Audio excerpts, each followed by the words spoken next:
এবার ভয়ানক গতিতে এগিয়ে আসছে ভারী বৃষ্টি। গত কয়েকদিন ধরে মেঘবৃষ্টির খেলা চললেও আবার কিন্তু ভারী বৃষ্টি অ্যাটাক করবে বাংলার বুকে। কিন্তু ঠিক কোন এলাকায় ভারী বৃষ্টি অ্যাটাক করবে এবং কোন দিকেই বা আবহাওয়ার পরিবর্তন ঘটবে তা নিয়ে এই ভিডিওতে আপনাদেরকে বিস্তারিতভাবে জানিয়ে দেব। আপনি ভিডিওটি অবশ্যই শেষ পর্যন্ত দেখবেন। ভিডিওটি ভালো লাগলে একটি লাইক করবেন, আর এইরকমই লেটেস্ট ও হেল্পফুল ভিডিওগুলি সবার প্রথম দেখার জন্য আমাদের চ্যানেলটিকে সাবস্ক্রাইব করে পাশের বেল আইকনটি বাজিয়ে দেবেন। চলুন এক নজরে দেখে নেওয়া যাক।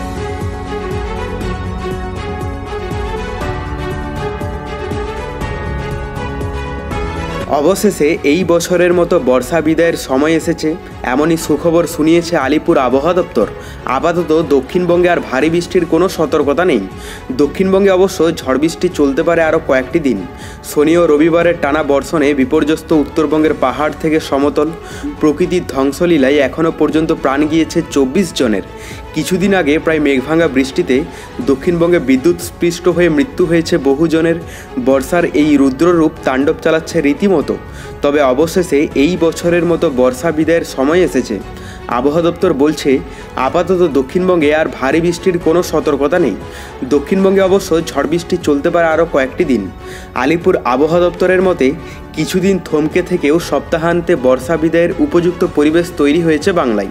তবে তার আগে দক্ষিণবঙ্গের জেলাগুলিতে আপাতত বিক্ষিপ্তভাবে বজ্র বিদ্যুৎ সহ ঝড় বৃষ্টি চলতে পারে।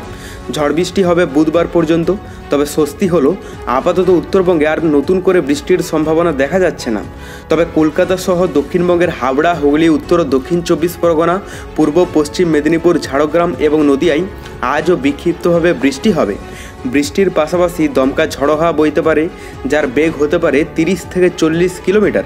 এদিকে বাংলাদেশের কথা বলতে গেলে আজ থেকে পরবর্তী 24 ঘন্টার আবহাওয়ার পূর্বাভাসে বলা হয়েছে, এই সময়ের মধ্যে ঢাকা বিভাগের আকাশ আংশিক মেঘলা থেকে মেঘাচ্ছন্ন থাকবে। দিনে রোদের সম্ভাবনা আছে মাঝারি, তবে রাতে বৃষ্টির সম্ভাবনা কম। দিনের বেশ কিছু স্থানে আকস্মিকভাবে বেশি বৃষ্টির সম্ভাবনা আছে। বলতে গেলে ঢাকা বিভাগের অনেক জেলার কিছু অংশে হবে, যেমন গোপালগঞ্জ, ফরিদপুর, মুন্সিগঞ্জ, ঢাকা, নরসিংদী, মাদারীপুর, মানিকগঞ্জ, কিশোরগঞ্জ, গাজীপুর, শরীয়তপুর এবং এর পার্শ্ববর্তী এলাকায় সম্ভাবনা বেশি। তবে ঢাকা বিভাগের সকল বৃষ্টিযুক্ত এলাকায় তীব্র বজ্রপাতের আশঙ্কা আছে। দিনে মোটামুটি ভ্যাপসা গরম পড়তে পারে। মেঘের গতিপথ থাকতে পারে পশ্চিম হতে পূর্ব দিকে এবং কিছুটা এলোমেলো। অক্টোবর মাস ঘূর্ণিঝড়ের মাস হলেও এই বছর 25 অক্টোবরের আগে এখনও পর্যন্ত ঘূর্ণিঝড়ের সম্ভাবনা পাওয়া যায়নি। তবে পরবর্তীতে নতুন কোনো দুর্যোগের আভাস পেলে আমরা আপনাদেরকে জানিয়ে দেব। তার জন্য চ্যানেলটিকে সাবস্ক্রাইব করে রাখতে ভুলবেন না, আর ভিডিওটি প্রচুর পরিমাণে আপনার ফ্রেন্ডসদেরকে শেয়ার করে তাদেরকেও দেখার সুযোগ করে দেবেন। Bye bye guys.